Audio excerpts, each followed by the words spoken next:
Hello, everyone. Welcome to today's Real Training for Free session here. Nick Cavalanci here sitting in for Randy Franklin Smith. Thank you for joining us today. This topic I'm really super excited about because this is actually an advancement in the potential for, I'll call it a new kind of threat, although I think you already know that. So I'm just sort of level setting here, but we're talking about, of course, AI agents. You can see here in the title, we're talking about potentially a new attack surface across cloud and SaaS. And it is really important because the development is very, very fast here. We've already seen things like Anthropic actually seeing an entirely AI generated attack where it said, I think it was 92% of the attack was decided by AI during the attack itself. We've, of course, also seen releases of like Mythos as an example, finding a number of vulnerabilities through AI, which means the idea of leveraging an AI agent by a threat group or a threat actor is not far-fetched, but I still feel like you're here kind of early on where we're not seeing it. It's certainly not mainstream. So I'm glad that you're attending today because this is a really good proactive stance for you to be taking, paying attention to this and taking it seriously. So really glad that you're here today's session. Today's session, of course, is sponsored by the good folks at Silver Fort. I do want to thank them for being here today. We are joined by Ido Halevi. He's the Director of Product Management, and Yoad Devere. He's the Senior Product Marketing Manager. Gentlemen, thank you for joining me today. Just glad you're here. Appreciate it. And just a couple of housekeeping items that we're going to cover first before we get started into the presentations today. As always, you should have a copy of the slides. I think those are available for you as well in case you want to take a look at those, maybe make some notes. We are, of course, taking questions through the Q&A box there within the GoToWebinar interface. If you've got a question, an anecdote, a thought, a comment, an opinion, a joke, whatever it is that you feel like sharing, stick those in the Q&A box. If you've been on these before, we know we try to interact with you as much as we can and make this something where you're participating in the webinar itself. We do try to take questions and answer them contextually within the presentation as much as we can, but sometimes as things happen, maybe the topic we've moved on, or maybe the question you're asking isn't entirely relevant to what's being discussed at the moment. We will still have Q&A time at the very end to answer any of those kinds of questions. So do feel free to put in any of those questions, comments, et cetera, in the Q&A box. I have it here open in front of me, and we'll be happy to include you in on the conversation, as it were. So we're going to start off with, I'm going to be covering just a couple of things here to level set and set the stage for Yoad and Ido here. And the first thing is just the idea of how this idea of AI agents is shifting from deterministic to non-deterministic, and just to have you sort of start thinking about how does that impact your cybersecurity strategy. The second thing we'll talk about here is just that AI agents really are a completely different identity type. I'm going to show you a couple of different examples and just making the case and sort of demonstrating to you that, yes, it's not the same. And so in some ways, I'm trying to just have you walk away from that particular sub point going, we need to be paying attention to this. We need to be paying our current methodologies, our current methods of thinking, how we're approaching security, what we're looking for, and so on may not actually work entirely, or if at all, depending on the scenario with AI agents. And then the fact that the fragmentation of identity, privilege sprawl, all that gets amplified. I'll sort of walk through a very simple example that is very high level, and Yoad and Ido are going to cover in much more detail some examples there of that. And then just talking about where does this align with MITRE ATT&CK today, just because there's a lot of activity that goes along with where MITRE ATT&CK is pointing out very specific tactics, techniques, and procedures and mitigation strategies therein. And you're going to find that for right now, it's kind of much the same as what you're already doing, but the context of the things that are coming in, let's say the first 3 bullets that you see on the screen are going to help you kind of start thinking about how am I going to be thinking about the 4th bullet, what are my mitigation strategies, what are my response strategies, and what am I going to be doing? That's going to be changing over time. And Yoad and Ido, if you guys don't mind, while I'm doing my presentation, I would love to maybe ask you guys a couple of questions. Would that be okay if I throw a couple of questions your way throughout my my slides? Indeed, sir. Go ahead. Definitely. Okay, awesome. Awesome. Appreciate you both. The place we'll start is just thinking about the difference between traditional software. Now, that could be, you could be thinking about traditional software in terms of just the applications, the services, the whatever that you're using as part of operations. And then also, I'm going to kind of extend that traditional software methodology to be thinking about, even if we're talking about malware to a degree.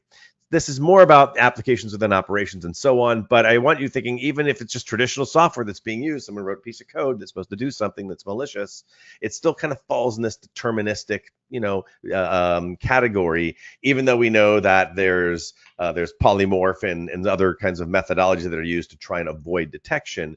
But in essence, it's still a piece of software that does a certain number of things. And then on the right, we've got AI agents and just talk about how they're non-deterministic. And I want to walk through this just from kind of a very simple standpoint. The first one here is just thinking of the idea of input and output. The input that a software gets today, it's been coded to do a certain thing. Now, I'm oversimplifying, run with it. It's okay. It's more at a high level. But AI agents, if you've done anything with AI, even on your own, put aside even AI agents, just you've gone to ChatGPT or Claude or Perplexity or Gemini or whatever you're using, and you ask it a question.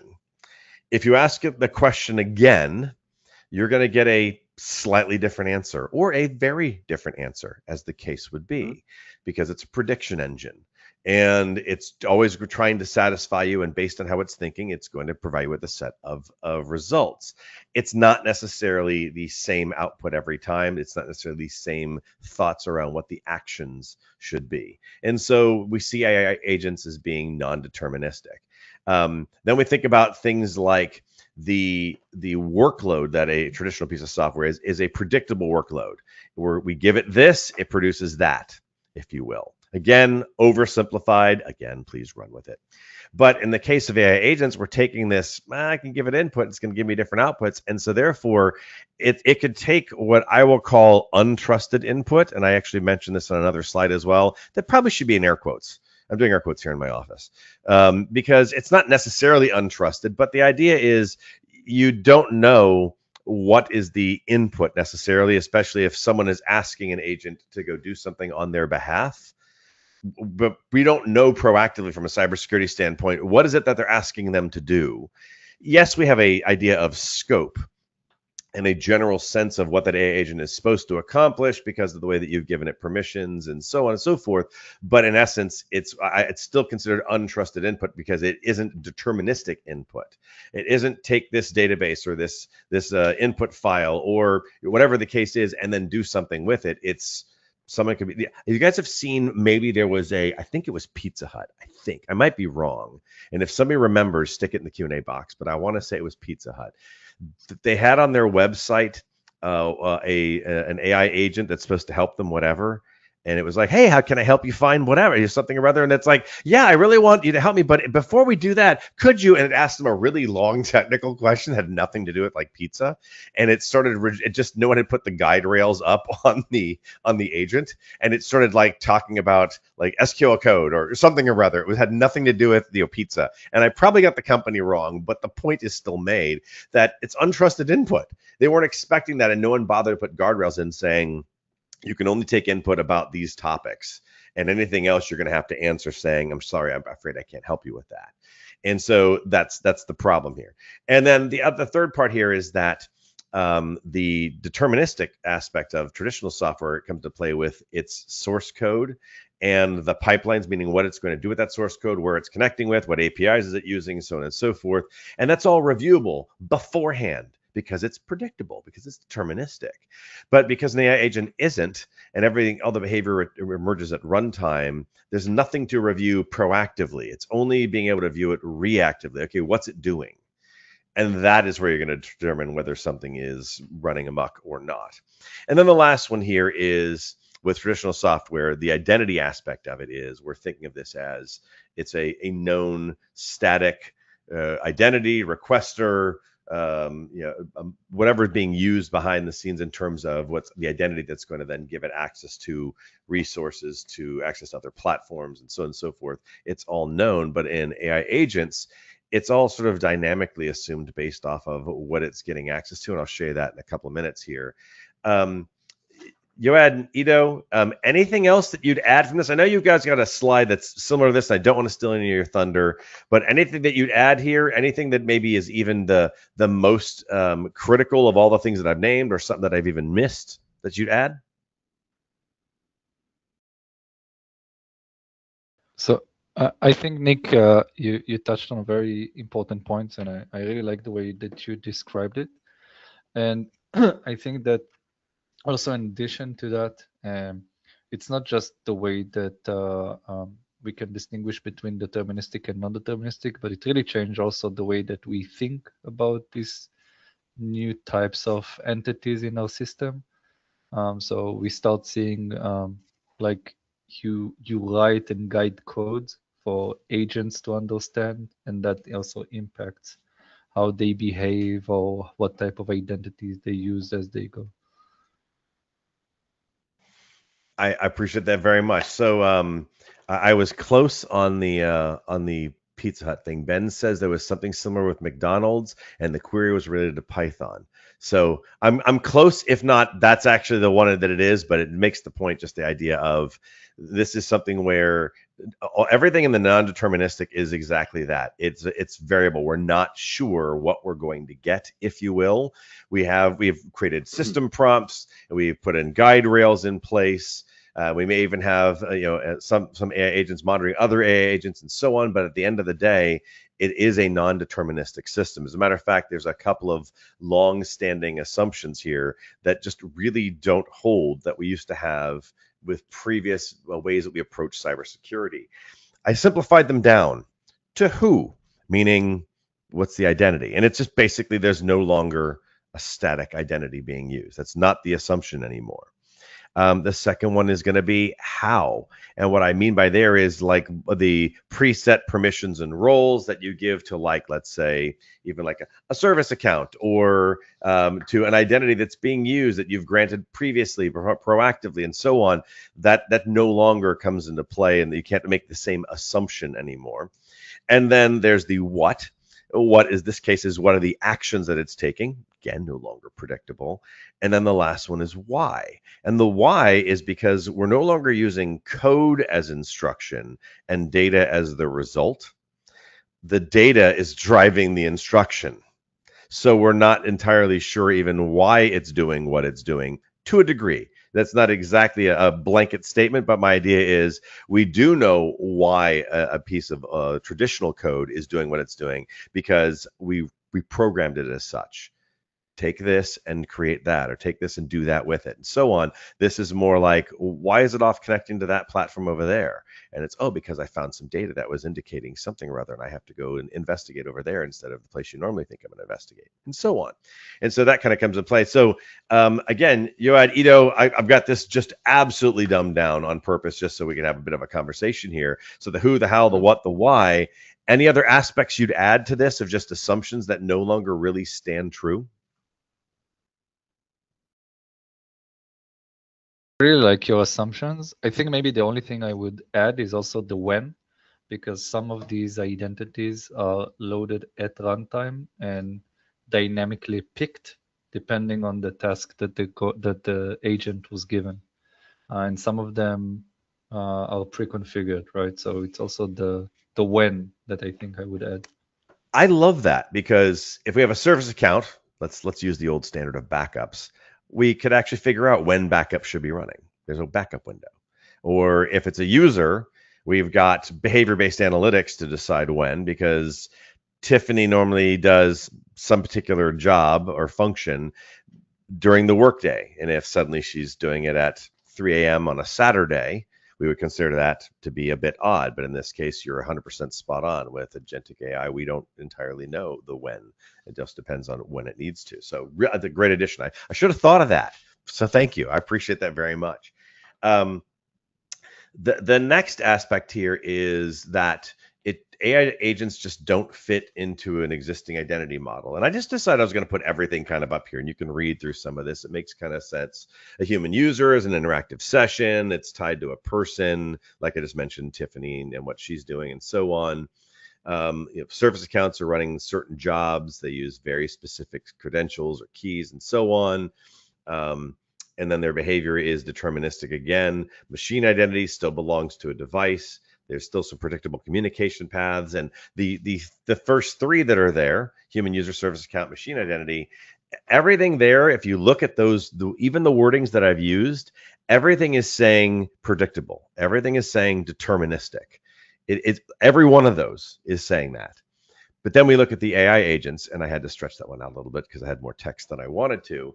This is going to be very different from an identity standpoint. And I'm going to show you a simple example of it. And then Yoad and Ito are going to show you something a little more, far more detail, a couple other examples they want to discuss later on to show you this idea of composite and delegated identity.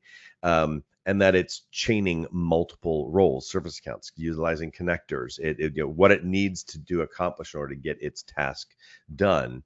And then everything is dynamically therefore assumed at runtime, and everything is driven based off of, again, what it finds. My example before: why are you looking at that platform instead of the platform you normally look at? It's, well, I found this particular piece of information, and then contextually it tells me I have to look at system A and not system B because there might be a problem with system A, as the case might be. And um, yeah, you had, you guys focus on identity. And so from your perspective, are there any other aspects that really differentiate AI agents from any of the traditional identity models that we're used to? I don't know if it's very different from other identity model, but it's definitely an amplifier. And I think that's the whole thing behind AI agents in terms of identity. They amplify a lot of the things that we already know as bad practices or common risk and concerns. And what they do is they just put it out there in a speed and way that we can't ignore anymore, I feel. That's a great point because we think about this in terms of risk. And if I was to look at each of the bullets that's under human user, service account, machine identity, if we're let's say we're all of us together, we're starting an organization, we're starting our own cybersecurity team, and we're going to go and lock down everything in our organization. And if we start with these bullets that I have in the non AI agent entries that are here on the screen, you go, okay, let's look at each one of these. Okay, behaviors tied to a person. Okay, that's a risk. We want to see if there's risky behavior. So what do? We put a control in place. Like we put UEBA or something in place for that. And that way we know we've got that risk at least monitored. It's not controlled yet, but at least we're monitoring it. We can respond to it. Maybe we're mitigating some risk. We'll figure that out. But every one of these sort of is that methodology of like, it's a finite risk. We can figure out some kind of control or monitoring or something in response. And then we're helping to at least mitigate the risk overall with those controls to some degree.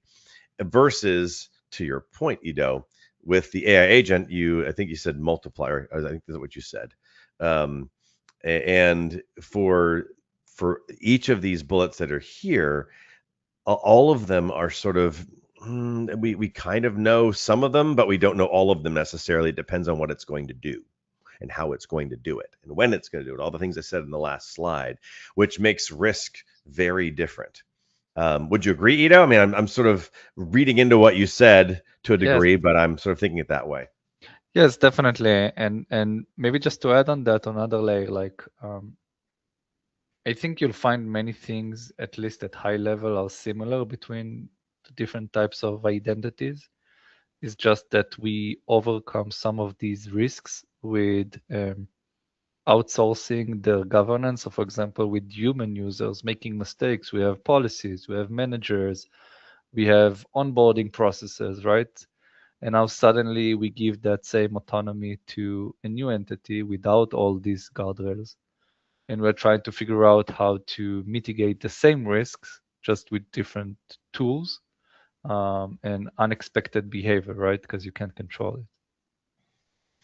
Yeah, I think that unexpected is the key there. Yeah, exactly. We think we know what it wanted to do. And yeah, those of you listening, putting even aside AI agents, if you've worked with any kind of LLM, even the commercial ones, or done some of your own prompting, maybe even use it for some of your own actions and automating some tasks and whatnot within your own work, you know that even though you give it a pretty clear set of instructions, you may even give it a really good amount of context that you think is necessary, which is the key to AI these days. You still find, I always say it this way: it is the stupidest smart person on the planet. That's what AI is. It still comes up with something going, what? That's not what I asked for, or something therein. And you realize it just needs a lot more context or a lot more direction in order to get the specific thing that you want done. And so there is that unexpected output to your point, Ito, here. The next thing I just want to bring up here quickly is that identity is already fragmented as it is today without even introducing AI agents into the mix. You all can see you got your on-prem Active Directory, you've got cloud identity providers, you've got identity and access management type roles, you have SaaS app stores, machine identity, secrets and keys, and so on. And this is already fragmented. And we all know, for the most part, most types of granting of permissions and giving access to resources, entitlements, and so on is somewhat set it and forget it in our minds, because we are trying to solve the next problem. And once that problem is, hey, I need access to this. Once we've solved that problem, we move to the next problem. That's how we think. And there should be attestation across all of this at some frequency, quarterly, semi-annually. I don't know. I mean, something, but there should be. But very seldom do organizations do attestation, and particularly because it's so fragmented like this, the idea of attesting that particular entitlements, permissions, roles, etc., are actually appropriate and still appropriate and needed by the business and needed by the whatever human service account, machine, or even AI agent. It just doesn't happen because this is so much. It was a lot when we just had AD, if you will. That people weren't even doing attestation of groups. Now we want them to do it for everything. But and Ito, Yoad, what are you guys seeing with customers when it comes to this being fragmented, this being under control? This being something that organizations have a handle on, or do they not? And then will the introduction of AI agents, is it as bad as I'm painting the picture? It's really fragmented. No one has any idea what's actually out there, and now we're sticking AI agents on there. Is that how bad it is? What are your thoughts? Yeah, definitely. And it's funny because we do see a lot of customers where the first concern is like, we have so many builders in our company and so much pressure and forward momentum in adopting it, that first thing that we want to do is just figuring out where are all these agents are, right? And I think this fragmentation is just gonna increase. I don't know if anyone checked, for example, Jira or Slack lately. So from a chatbot interface, they are now becoming almost like an agent uh, building infrastructure where you can build agents there as well. And I believe that this trend is going to expand to other SaaS applications, where we're going to see gradually a transit from chat-like interfaces to everyone just lets you build your specific agent on their platform. Yeah, John in our audience said it's like a monkey's paw scenario, which is an old story of basically people making a wish, and it's granted in the worst possible way. There's all these other negative outcomes that they weren't thinking about, and he says it's like that sometimes with AI, and I would agree. Sometimes even I see that. I do some development of applications and building some platforms and that sort of thing, in addition to just, of course, asking questions and, hey, what's the most efficient air conditioning unit for my house, or whatever, right? And everything in between. But sometimes it does go off in left field. And again, I will attest that AI is the stupidest smart person I know. Now, to kind of just give a very simplistic example here, of where that fragmentation comes into reality is this sort of path, if you will. And start with a user prompt. And again, I put the air quotes there. It's untrusted input. We're not sure exactly what they're asking for. We do know what the intent of the AI agent is, but in this case, because it should have some kind of prompting around what it's supposed to be doing. But then the user can say, hey, great, I do want to talk about the Happy Meals, but first, can you help me with this Python script? Let's go back to that example again. So the agent assumes a role. It's going to leverage whatever cloud privilege it's been granted, but at the same time, it's going to take advantage of as much as is available in terms of connectors, API keys, whatever the case is, to take access to the various types of resources that it needs, and then eventually gain access to the data that it needs to accomplish the task that it's supposed to be given. And the idea here is that this really shouldn't be drawn as just like a singular line going from one thing to the next thing, because the AI agent might go to, let's say, a single role or service account, some set of cloud privileges that it's granted, but there it actually branches out to wherever it needs to go. And from wherever it needs to go, it's branching out from there to files and databases and whatever else it's going to get access to. And tie with this, there's a couple of aspects of this that need to be thought about. And that first one is at the bottom. These are the three at the bottom here: privilege chaining. And this is, of course, where an agent's access, the effective access that the agent has, is basically the sum total, the union of all the identities that it can assume. And it's far broader than just a single role. And also keep in mind that unless we put some restrictions on an AI agent that says you may only use this role, you're only going to go and utilize these certain paths. And it's almost like putting policy in place for an AI agent so it follows a strict path. You might find that AI it is smart. It might say, well, let me just go and do some discovery and see what else is out here on the network and see if there's something else that might help me solve this problem or get the answer to that. Those kinds of things. And that means that we definitely are having forking out from, let's say, the single role or service account that it's granted access to a number of other platforms and whatnot. Then we also have what's called ghost permissions. And this is, you think about the connectors, the delegated tokens that grant access. All these things are piling on. And this is all access that no one actually explicitly approved. And back to my note about attestation, no one's actually reviewing this either. So you are giving AI agents an opportunity to go and take advantage, potentially, permissions, entitlements, grants, whatever it is, access that you never even realized they were going to have access to. And since we never told them they couldn't necessarily, they're going to think, okay, go ahead, do that. Oh, I'm able to delete this. I'm able to modify that, so to speak. And so you can see where I am painting a rather nasty picture. I'm not trying to create FUD, but I am trying to sort of educate us, think about this in the right context. And the last thing here is about the lateral movement. And that activity is going to blend into routine cloud traffic because it's leveraging privileges that are granted. It's leveraging the connectors that exist. It's leveraging access that exists. I would say there's no obvious red flags other than whether it would be considered anomalous behavior. But that goes back to our assumptions that you can't make. And I love that Ido brought up the fact that you can't think about when. And the what we don't know, the when we don't know. So it's really tough to say, is that anomalous or not?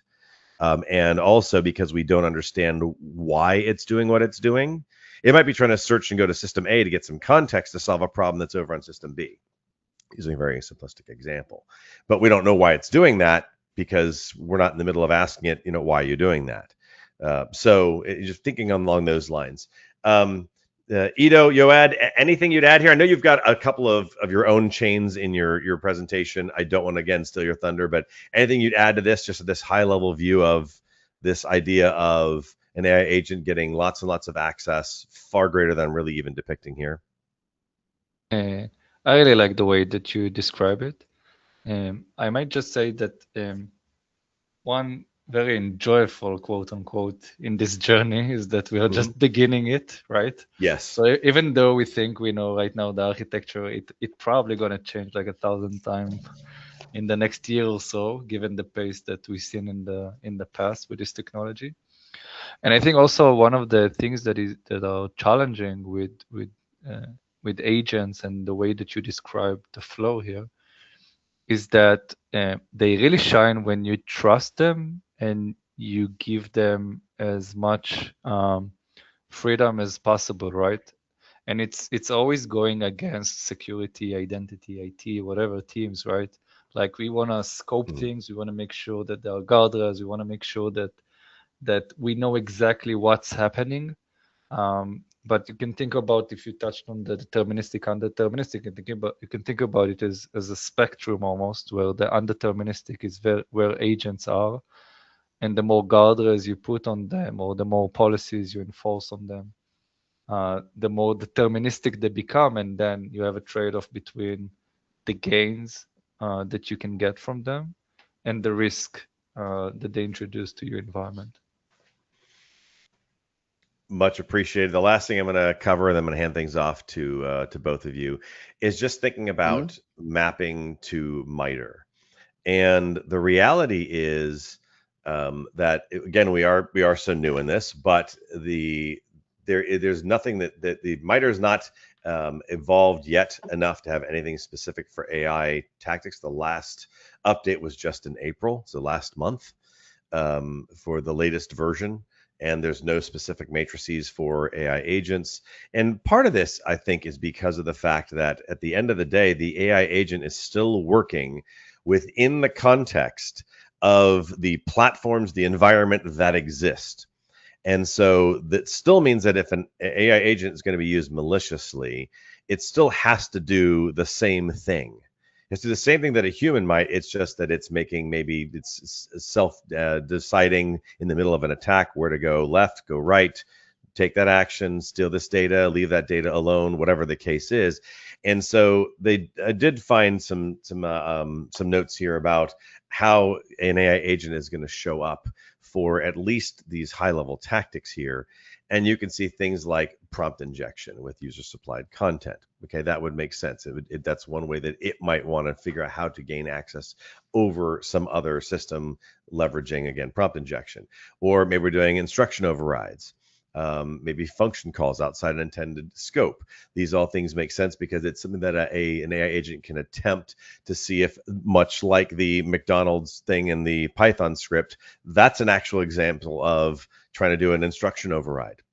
But a person did it, and it just demonstrates that that an AI agent might be able to do the same kind of thing. Persistence here, it talks about context and knowledge base poisoning that I've got here, and that is just where the idea that it can keep track of its own learnings. Learnings is the right word. The stuff that it learned through its attacks. In the same way that if you're doing any kind of program with something like, let's say, Claude Code, and you've got a session and you're going to close out the session because you're going to move to another computer or something. I do that sometimes, going from my desktop to my laptop, and I'll make sure that it's providing itself a session continuation kind of MD file that it can utilize. Think along the same lines. That's where persistence is. Persistence is basically context. And then you've got privilege escalation. That's going to be through those chained identity assumptions that you've got. We're stepping through the roles. It's kind of what visual I was showing on the last slide, if you will. And then you also see here credentialed access, where we're seeing specifically things like leakage of API keys. Then that goes back to persistence. That gets shared to the context. We keep seeing that same thing being used over and over again. And then the lateral movement is going to be seen as moving across cloud providers. And the problem is it all is going to blend in with the normal look and feel for that same kind of traffic here. So with that, I'm going to go ahead and hand things over to Ido and Yoad. Yeah. Yoad, I believe you're going first. Is that accurate? Yes, yes. Thank you. Aw- Thank you. I hope you can. Awesome. So I'm going to go ahead and make you presenter, Yoad, and then I'm going to let you know when I can see Yes, your screen, and then that'll be amazing. we'll Thank get you. you started here. And Hmm. while we're waiting for Yoad to put his screen up here, for those of you, again, just to remind you, if you've got questions, comments, anecdotes, whatever you want to share, you stick it in the Q&A box. Happy to make sure that we answer those questions throughout the presentations. So feel free to put those up. I can see your screen, Yoad, there. And so Yeah, is it Yoad and cool? Ido, as you guys go through yours, if you remember, I might want to interject a question or two, and then anything that we don't cover during your presentation will get done at the very end with some Q&A time. So with that, Yoad, the floor is yours. All right, thank you, thank you. Just making sure you can hear me okay. Yeah, Hear you okay, just that fine. is Yeah. all right, perfect. And so I was a little bit quiet because for some reason my incoming audio is a little bit weird today. I suspect this is, a weird trick IT is pulling on me. So changing VPN providers on the day of a webinar. So I'll have a chat with them yesterday, but that was great fun, listening to both you and Ido chatting about this exciting topic. And we created an amazing topic. We're really happy about it, and let's get started. So thanks again, thanks to the UITS team, and good afternoon, everybody. And quick framing before we get started. Right, so there are two AI stories, right? So playing out in security right now. So one we heard about a lot, Mythos, Anthropic's that the frontier model defines 0 days at a rate humans can't match. 2000 previously unknown vulnerabilities in something like 7 weeks. Sub-hour exploits, also Project Glasswing, Anthropic's defensive program around it, got unauthorized access within 14 hours of launch. That's literally adversarial AI attacking the stack from the outside. It's real scary. And a story us at Silverfort has been writing about over the last couple of weeks and months. But that's not what we here to focus and talk about. So the other AI story is the one quietly arriving inside your environment. As you I love that intro and level setting. The AI agent, probabilistic, autonomous systems, summarizing sales pipelines, triaging tickets, writing code, talking to your SaaS tools, and every one of them needs an identity to do its job. That's the story today. And I tell you why this is particularly, I would say, bothering me or on my mind, keeps me awake at night. So, and Ido knows that. So about 3 weeks ago, we went through 8 customer calls across 3 reps and 3 continents, 3 completely different accounts, and they all came back with the same sentence. Customers were telling them, and I'm quoting here, our AI agents are operating under the context of a user account. They authenticate as service accounts. The AI agent is driving the service account at the back. So nobody at Silverport coordinated that. 3 rep, 3 accounts, 3 continents, same words. So the field is there, what we see as field, the industry. The question is whether the tools are. So I'm Yoad, Senior Product Marketing Manager at Silverport, and Ido with the Director of Product Management. He leads everything about AI agent security team. Over the next 30 minutes or so, walk you through and we'll show you and we'll demo and we'll show you diagrams, what's really happening inside cloud native agent deployments and why tools existing identity model, why the identity model breaks. We have some good examples for that from what we see. And let's go. Let's kick this off, right? So just making sure that you can see my second slide. That'll be the last time I ask. So what See are the we going second to speak slide? What are about? we going to speak about? You're good. Yeah, cool. Good. So no more tricks from IT department. Thank you, Simon. So 4 bits today. First, the evolution that literally broke deterministic security, as you mentioned, and I waited for that. How we got from human typing in a terminal to autonomous agents making decisions for us, and what it did for every security assumption we built along the way. Second, the identity complexities you're inheriting the moment you deploy an agent in your AWS or Azure subscription. And those are the slides I really encourage you to take a screenshot of, because diagrams do matter. And third, our attackers are taking advantage of this. Real attacks, name techniques, like you started mentioning, and I love that with Mitre, the attack and Mitre Atlas, those kind, and recent incidents. Fourth, new approach. Either we'll demo that and we'll close with a playbook you can take back to your team. So moving on, so I'm, many years in security.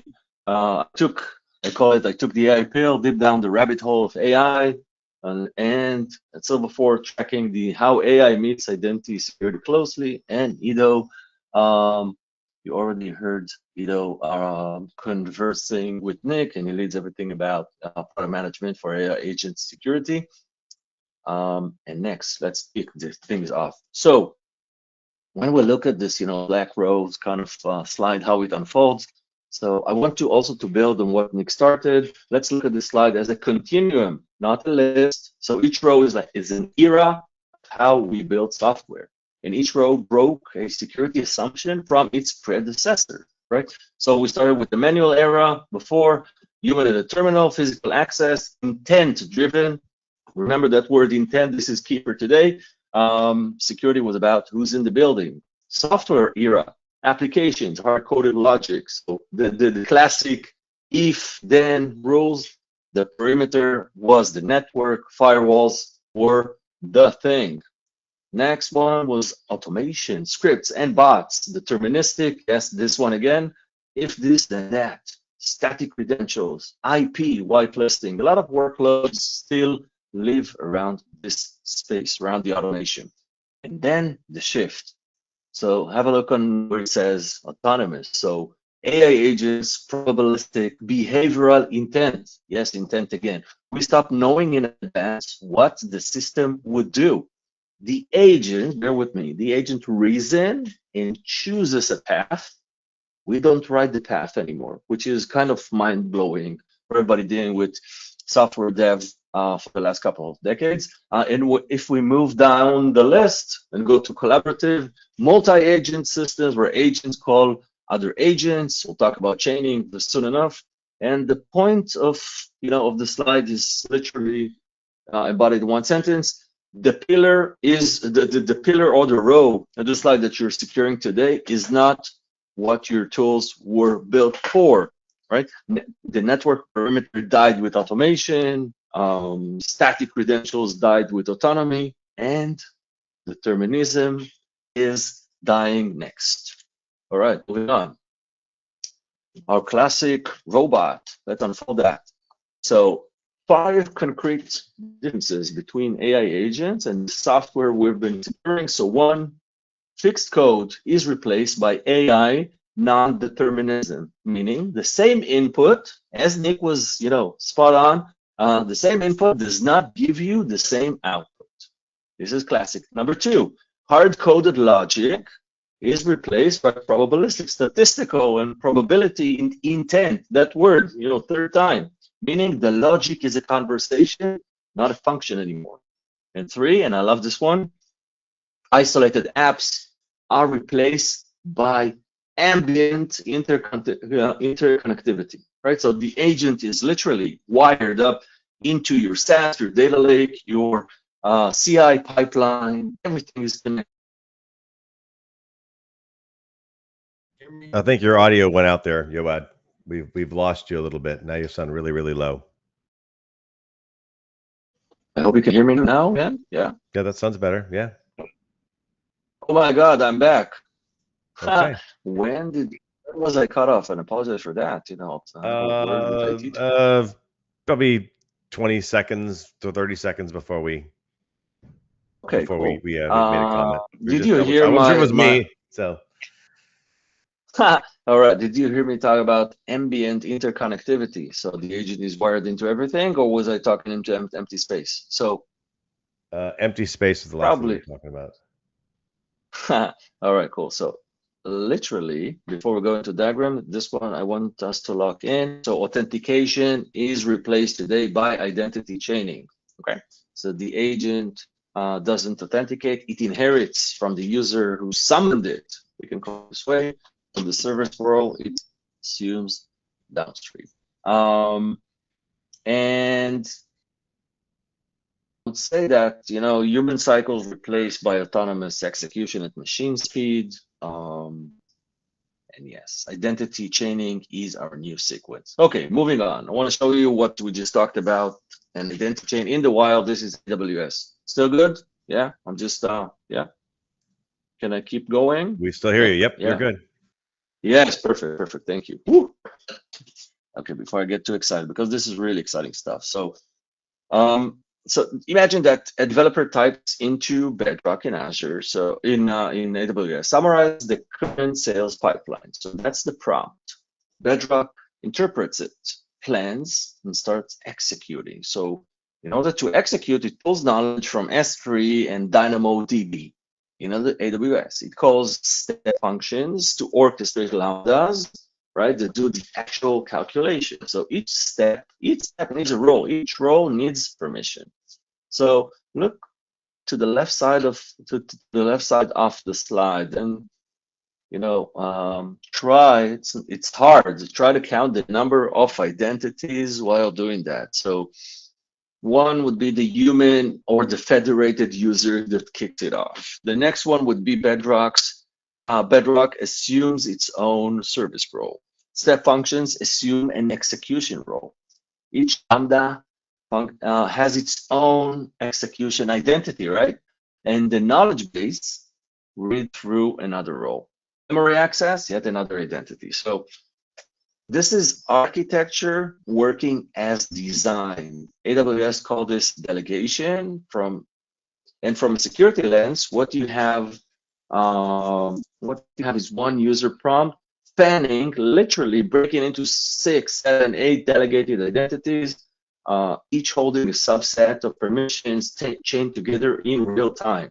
Okay, see how complicated this is. You can feel free to take a screenshot if you deem beneficial. So, and in your intro, you mentioned the risk. So the risk is literally here. This is the identity fragmentation. So audit this after the fact, and you will find ghost permissions on every leg of the chain. IAM roles with broader scope than anyone authorized, because the system is literally designed to chain. Nobody made a mistake, right? The design is the accepted risk. Anything you want to add on what you see in customer environments regarding to AWS and the identity breakdown? And no, I think you're spot on. Maybe one thing I would say, just like I said before, is that we keep seeing identity being switched and the architecture being very dynamic, at least with most of our customers. So even though you're trying to create a very simplified image, so it will be easier to understand, in practice, it's a little bit more complex than that. All right, cool. Thanks, And moving on. So literally, if we started our morning, or our logical or virtual morning, I just want to summarize to summarize the AWS journey. Walk with me through one morning in our AWS environment. So at 8 a.m. in the morning, your developer wires up a Bedrock agent. The agent has an execution role, and that is its primary identity, right? Your team created it. So far, so good. One agent, one role.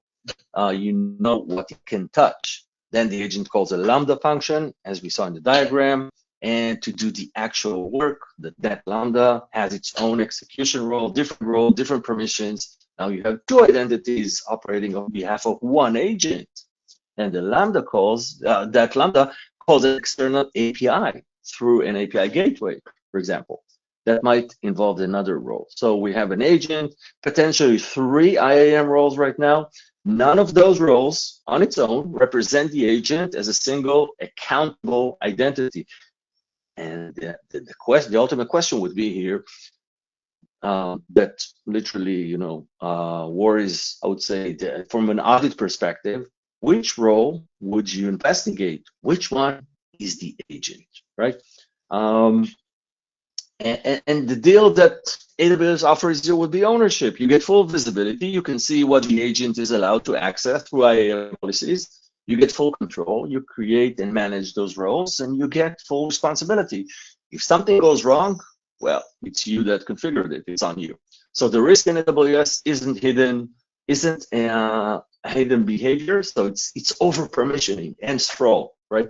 Most teams start with broad permissions just to get the agent working and never tighten them. The agent runs in production for 6 months or so with permission it never actually needed. So at 8 a.m., you know exactly who your agent is. Enjoy it while it lasts, because at 11 a.m., we're going to Azure and the picture changes. So let's go to Azure. So with Azure, same story, different mechanics. The developer prompts his Copilot Studio or Foundry. Azure OpenAI plans the work. The connectors execute, calling logic apps, Azure functions, AI search, whatever you're worried of. So the identity story in Azure splits two ways. First, on behalf of flow, meaning Copilot inherits the user's delegated context. So if you summon the agent and you have admin rights to a SaaS tool, the agent inherits the admin. Second, manage identities. The agent's own identity for orchestrating workflow steps. It's a little bit cumbersome, but bear with me for a second. So the ABAC, the agent, like RBAC, but for agent, the ABAC controls the data layer. The risk we see most often in production is what we call the connection leakage. If someone built a Power Automate or a custom connector using a developer's personal account instead of a managed identity, every agent that uses the connector inherits the developer's permissions. The point is, neither AWS nor Azure is doing anything wrong. The chains exist because the chains are required. That is how the work gets done. The chains were not designed to be secured by tools that grant or deny on a single connection event. All right, I want to continue, and like we did with AWS, I want to make it a little bit more schematic in a way. So now it's 11 a.m. We're in Azure. User opened the Copilot and asked the agent in simple things, summarize our sales pipeline, like we said, and we had 3 actions. What happens? Action 1, the agent reads CRM data. It uses a maker credentials.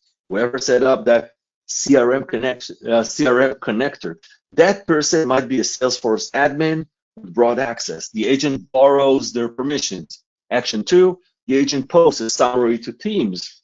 Now it is not the maker. The agent uses its own service principal, right? The bot's own identity. And lastly, action number 3, the agent sends the email. It switches again, shapeshifts, right? Uses the user's delegated permissions because email is personal. 3 actions, 3 different identity contexts. So when something goes wrong and you go to investigate, and we will see that in a demo, in just a few minutes, if you go to investigate, which audit log do you check? Which identity did the work, right? And Microsoft calls that flexibility. Enterprise environments, as we know, they're complex. Different connectors need different authentication models. Sometimes the user should authenticate. Sometimes a service account. Sometimes the person who built the agent. Microsoft lets you do all 3. It's quite confusing. It's very flexible, yet quite confusing. It enables, powerful integrations, though. It also creates a specific named risk, right? If the maker, for example, the person that set up the connector has elevated permission, every user of that agent inherits those permissions for that action, right? So at 8 a.m. in AWS, you had 1 identity, maybe 3 roles. At 11 a.m. in the morning, a day in the life of an agent, imagine that. At 11 a.m. in the morning in Azure, you have 1 agent appearing at 3 completely different identities to completely different audit logs.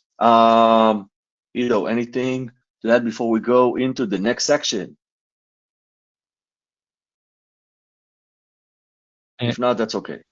No, you're good. We can continue. Thank you.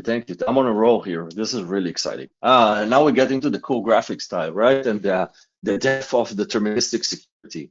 Because I knew this was coming, and Nick, was listening carefully, and thank you for that. So 5 collapse points. I'll walk them as a sequence, like we like. 1, permissions collapse. Static access roles, the old way, cannot predict or control the dynamic decision path. An agent chooses in real time. The role grants existed before the prompt did. Number 2, agents as the new lateral movement, and I skipped credential override deliberately, bear with me. So 2 would be like on the left list in the slide would be number 3. So agents as the new lateral movement bridge. Your traditional segmentation model fails because the agent is an authorized feature that naturally crosses every silo. It is a highway for attackers, like we like to say, but because anything, not because something is broken, on the contrary, because the agent job is to traverse, right? Invisible privilege escalation through identity chaining would be the next one. A simple prompt can cause an agent to inherit a chain of service level admin privileges, bypassing standard role separation. The user who summoned the agent never had that admin. The agent does because he chained it. 4, machine speed, and 5, maybe this is the most important one, the credentials override. Modern attacks on agents don't steal the password. They steal the intent. This word again, this term again. The identity is valid, the agent's reasoning, so the identity is valid, but the agent's reasoning is hijacked. Authentication checks become structurally, like authentication check becomes structurally irrelevant. You see my point here? So although the authentication might check in or check out completely, then we still have the intent issue. All right, want to move on to another one, and this one is the last one before exciting demo. All right, so basically this one pertains to Mitre. So there's not a single door to attack anymore. Every word that the agent reads, every tool it touches, every memory it carries, right? That's the attack surface now. And the attacker only needs to land anywhere in that chain. So this slide can be used as your taxonomy. Take a screenshot, 5 category attacks targeting agents in production today, from interpreter manipulation, the classic prompt injection, instruction override, or goal manipulation, knowledge poisoning with context flooding and agent-to-agent injection, identity attacks with account takeover, but for agents, external interfaces, literally anything the agent reads from the outside is an input that might be tricked by. The planning override convince the agent to plan its own attack. This literally is my favorite. And the common thread here would be one sentence. The agent was authorized to connect, but nothing checked what it did once it's running. The authentication event was clean. Every step after it was poison, right? And I think this is good. This is a good opportunity to switch for some demo time and to see how you can really catch that or see that live. Nick, Ido, what do you think? This is good? Ido, you ready for it? Yeah, sure. Let's do it. Go ahead. So let me just quickly, I will stop sharing for a second. Cool. Go ahead, buddy. Cool. You can see my screen already, right? Yep, we see your screen. Perfect. Yep. Great. Yep. So what I would like to show you right now is how Salesforce helps with these type of challenges. And again, we are an identity security company, so everything is from the perspective of how you should handle your identity risks and challenges.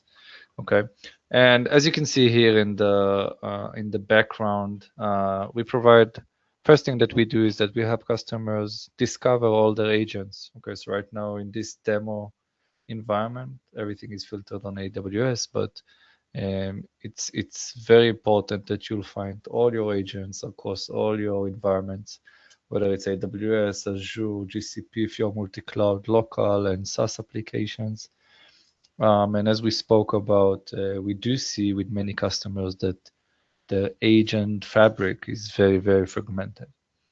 And once you click on one of these agents, and I really like this example just because it's very simple demo environment, but I think it really highlights the identity challenges that we have with agents. So you can see here, the first thing that you can see is the identity storyline, as we like to call it, so the access graph. And you can see that this agent is a Bedrock agent. It has AWS guardrails. And what's interesting about this demo is that you can see that this is the agent identity, the AWS role.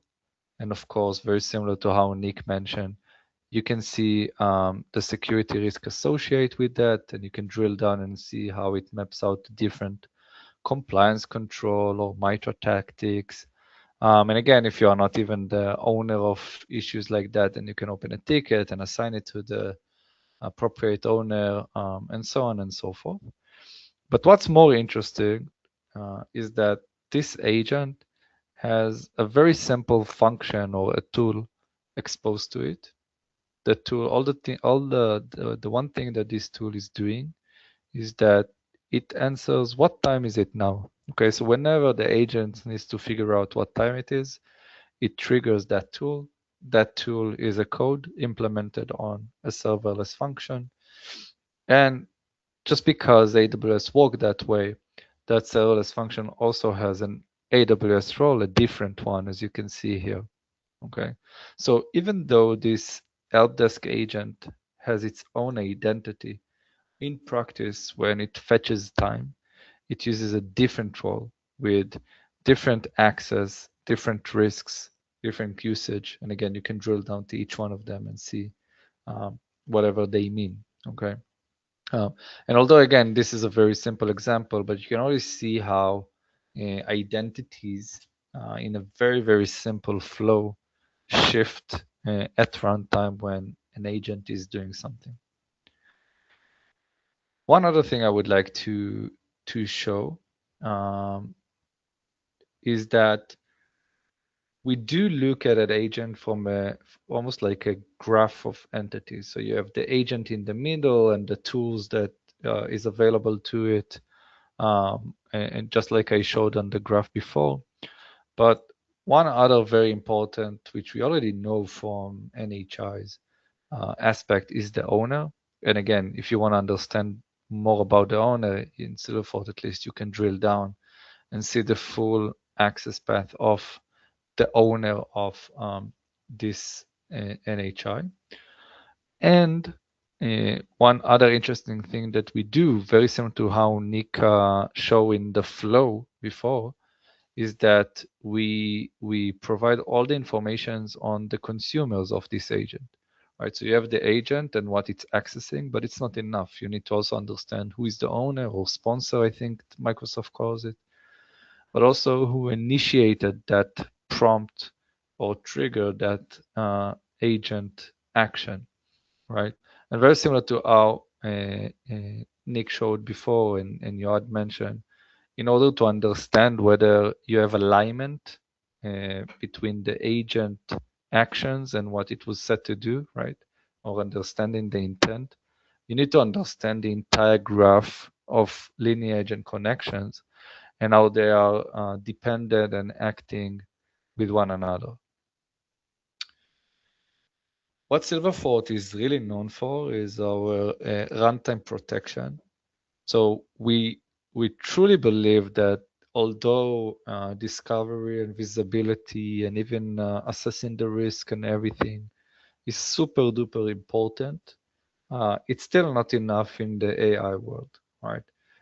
Things are moving so fast and so unpredictably that the only way that at least we believe we can handle the risk that they introduce is by setting runtime protection, meaning we intervene with everything that's happening with every tool call that the agent is trying to do, and we decide whether this tool call is denied or allowed at runtime.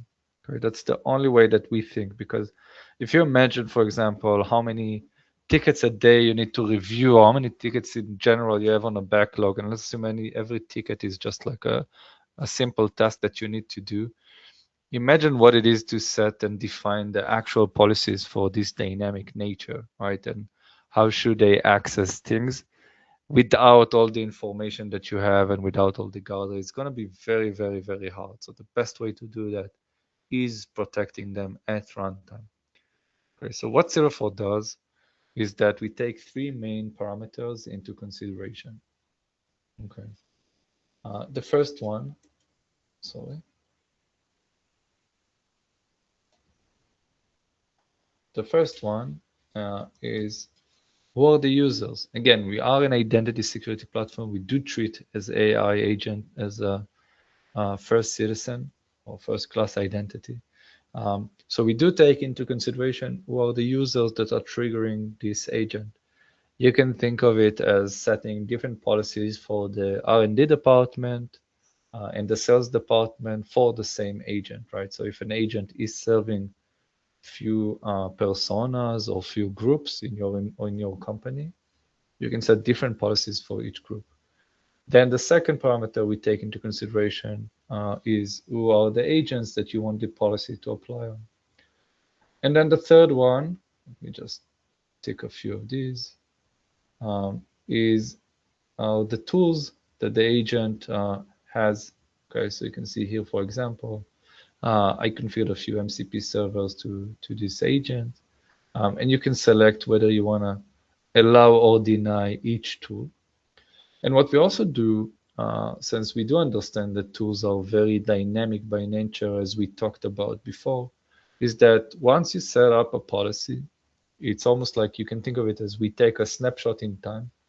And then every time a new tool is being introduced to that agent, you can decide what's going to be the default behavior or the different runtime enforcement decision. Okay, whether it's going to be allowed or denied. So I'm going to stop here for questions or Yoad, maybe you have any comments? Let's see what comes up in the chat. I think that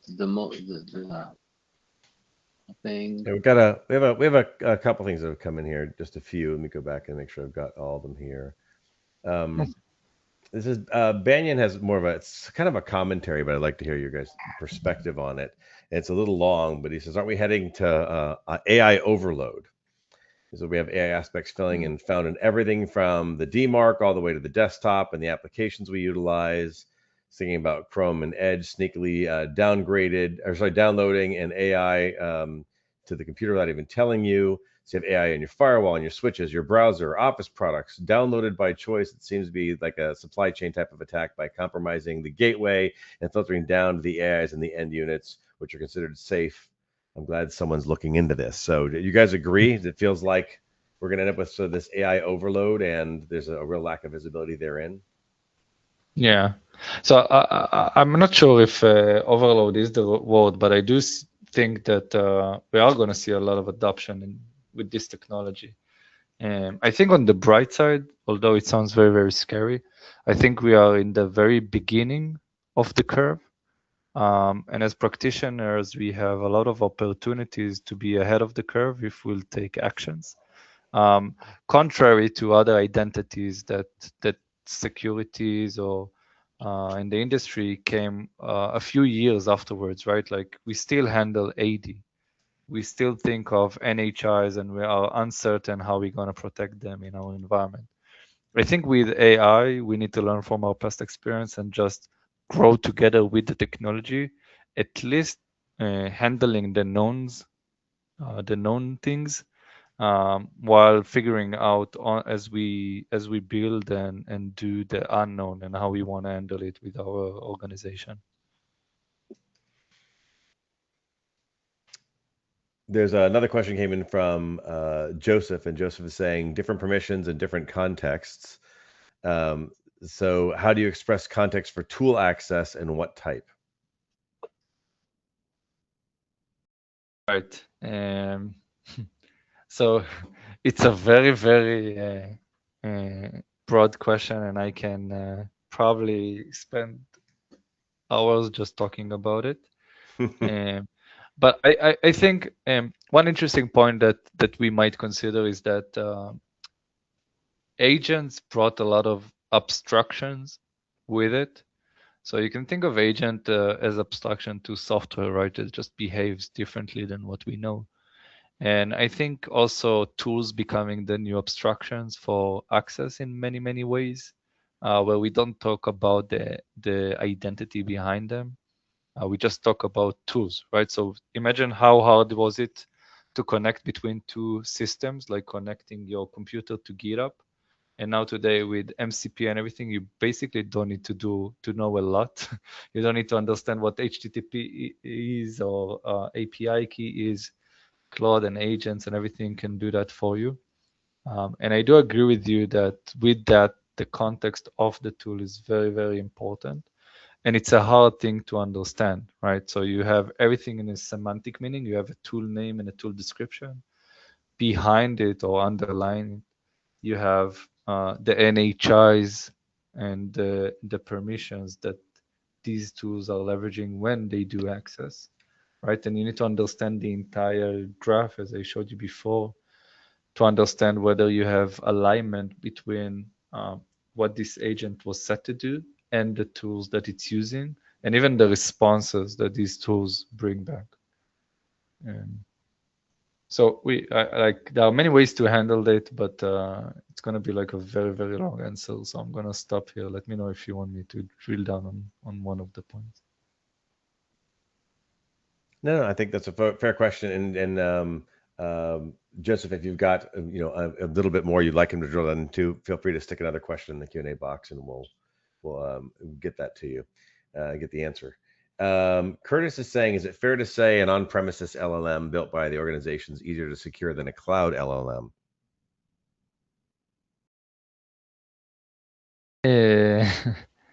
I'm not sure. I'll be honest. Like I feel like there is always a trade-off, right? So you might be trading off here better visibility or control for the infrastructure work that you need to do and the time that you need to invest to keep up with the advancements of this technology. So I'm not sure which one is the right way for your organization, but definitely there are trade-offs that we are willing to take in order to have a much more secure environment. All right, let's see what else we have here. Joseph says he's okay for now. Thank you for the feedback. Mike is asking, is Silverfort mainly for developers use or for OPSEC? So we're actually mainly for identity teams, right? So we are an identity security solution. We're focusing on the identity problem, and we are helping customers with runtime protection across many different environments, whether that's on-prem, cloud, with different identities, AI, NHI, humans, whatever it is, and it's an identity problem, we'll be there to help you secure it. Okay, looks like we're at the end of our questions. We'll stall just in case somebody is typing something in here. Any kind of final thoughts from each of you? I mean, my final thought is we're still early. We're talking about this, and it almost feels like it's FUD because we're that early. But it's not FUD because we can see the potential of what's transpired utilizing AI in the last year, and it's only going to accelerate from there. So I feel like this is more an opportune moment than it is, the sky is falling, to quote Chicken Little. What final thoughts from both of you before we close things out? Yep. Let me, with your permission, let me take it. I do want to make a few more points. One is that, first of all, I hope you can hear me still okay, right? So, We do. Yeah, we hear you, yeah. All right, perfect. So I'll take that. That was very entertaining also to read in the chat. When we'll have an AI agent to fix audio, video issues, I'll take that. So that was really cool. I definitely agree. I would say one thing is that get from to your question, and I would say sort of a final thought is that get your fundamentals right, because this is, don't want to sound like a cliche or like too Instagrammy, but we are definitely just warming up, and the makers in the software industry, we're going to see way more, and the pressure of being enablers is growing. So what Ido showed you also in the demo is literally inside this picture. So identities, whether it's human, non-human, agentic, it all connects. It all connects, and it all boils down to the intent. Between the actions on one side and the tools connectivity. So through a policy, and to identities, through policies, to actions. The control point is not later in those boxes, it's the intent. And intent would be the identity, the action, all crossing each other in real time. So if your only enforcement happens when somebody hits log in, you're not protecting any of this line. You're protecting one event at the start of them. And if you take two things from this session, right? So end-to-end visibility across identity, touching every agent. So the human who summoned it, the service accounts, the NHI, and the downstream role, the chain. You cannot enforce what you cannot see. And I know that Ido would very much agree with me on that.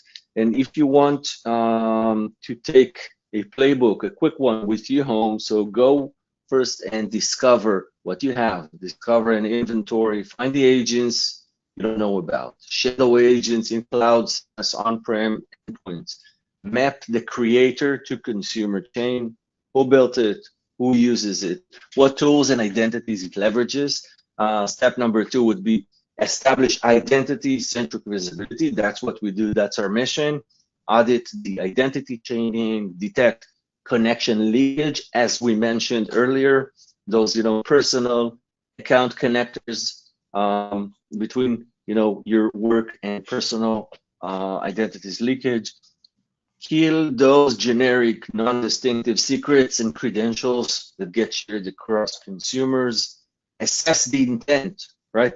Link those autonomous actions to identity chains so you can maintain attribution. We didn't talk about enough about ownership and attribution. This is going to be super key because who's responsible for those actions. And lastly, we cannot stress that enough, inline protection and enforcement, identity aware guardrails between the agents and the tools, blocking in real time. You can build it, with support or without us. So we already do identity at runtime, inline at the authentication layer. We added agent protection on top of that runtime, and that's what Ido's team ships. Also, maybe really, really fun words. Last month, we acquired a company called Fabrics, which gave us another real-time autonomous enforcement specifically for this gap. If you're a Soulforge customer, this is not a new product. If you haven't, this is the moment. And from both of us, and can you see the slide, or is it? Yeah. Yep, first of all, I want to say thank you. And remember, Mythos is coming, Amdash is coming, AI inside your environment operating under inherited identities. Start enforcing not just the log identity. Thank you, Nick. Back if we have more questions. If not, you can always find us on LinkedIn, whatever. Send us an email, or Nick, you can hunt us down. I don't think I'm going to hunt you down, but I do have a couple more comments and questions have come in here. Mike asks, is there a detection of rogue agents?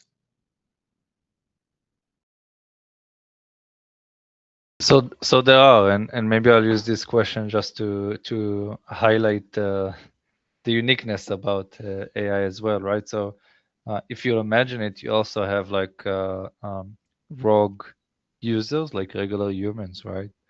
We just have many human quote unquote ways to handle that, and I think that's something that we'll need to think of. How do we do, or how do we handle as an industry, right? Because rogue agents, I don't know if like behavior analytic will find rogue actions, because at least you should have access to things. So it's still things that I think the industry is trying to figure out how to handle in a more methodical way and less human way. And then the Stephen asks, how does this platform deal with human in the loop for highly sensitive actions made by agents? Yeah. So That's a cool one. Yeah, I didn't show it to you, but and we are building human in the loops, and we have it in many different applications. And And the thing is, we think of it as in two types of flows. Okay, one of them is that the human that is prompting the agent is the one that needs to approve it. Okay, very similar to how you experience applications and you're deleting maybe like a row from a table, and it asks you like, are you sure? Right. So it's more like a caution way, just making sure that you're okay with doing this action.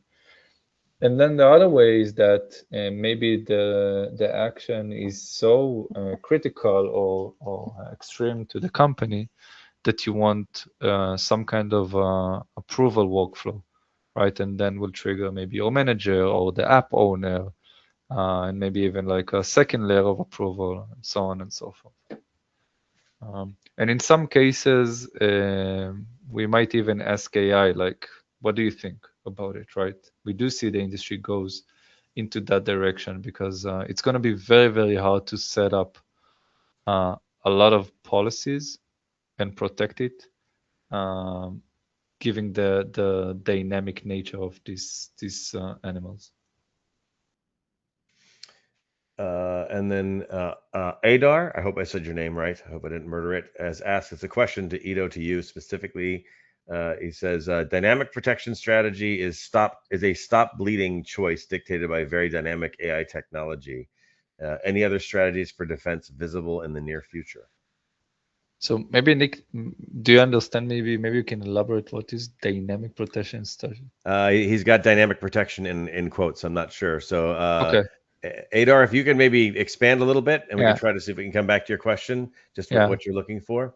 So maybe I'll just say, and I think it's clear with the Mythos release, is that as an industry, we used to think of risk, and we used to categorize risk as low risk, medium risk, high risk. Every vendor has its own category, and we can see real examples and feedbacks from customers running Mythos and other partners that we have, is that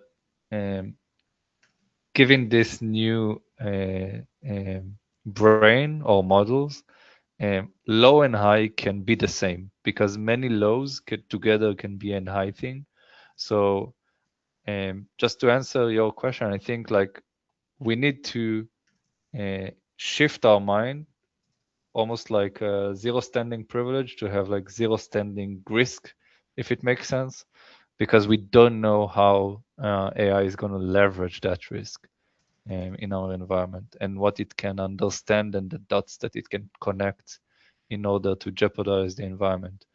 So that will be one thing, right? Just shifting our assumptions and the way that we think of things. And then the other way is that we have a lot of experience on how to handle identity challenges and issues.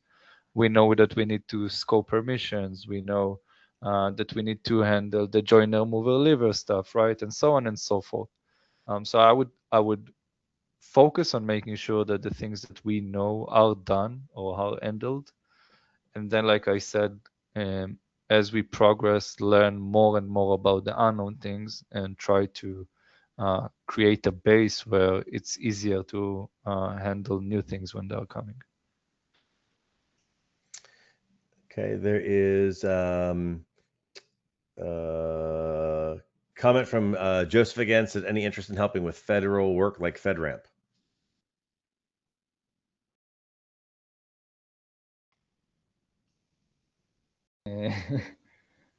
Any interest in helping with federal work? Federal work like FedRAMP. I guess you're involved in government work. I'm as best I can tell the question. Tell you what, Joseph, these guys will reach back out to you. We've got your email address. They'll make sure they reach out to you and get you answer that question. You guys can have a conversation there. Curtis just is asking, was Silverport given access to Mythos? Or is that top secret? Or is that top secret? Can you disclose? Yeah, I'm not sure. I'm willing to take responsibility for the answer. I know it's not top secret because I've done 2 other webinars with vendors that have said this is what we found with Mythos and blah blah blah. So I don't know. You don't have to say. You can neither confirm nor deny, and we'll leave it at that. And that's absolutely fine. But let's keep it ambiguous. But I think it is clear. that it's something that's going to change the way that we think about our work at lists, and even just the urgency of what we do. Very good. I appreciate it. Well, everyone, we are at the end of our time. If you're typing anything still, feel free to continue your question. Someone from Silverfort will make sure they reach out to you and get your question answered here. Do want to again thank the folks at Silverfort for sponsoring today's Real Training for Free session. As always, a great supporter of ours. We appreciate that very much. Ido, Yoed, thank you very much for great presentation, good conversation. Really well done here today. Thanks a lot. So everyone, appreciate you watching. You will be sent a link to a recording of this webinar in a couple of days, so you can look out for that in case you want to share it with a colleague. And this is going to go ahead and conclude today's Real Training for Free session. Thanks for watching, and we will catch you all in the next one. Have a great day, everybody.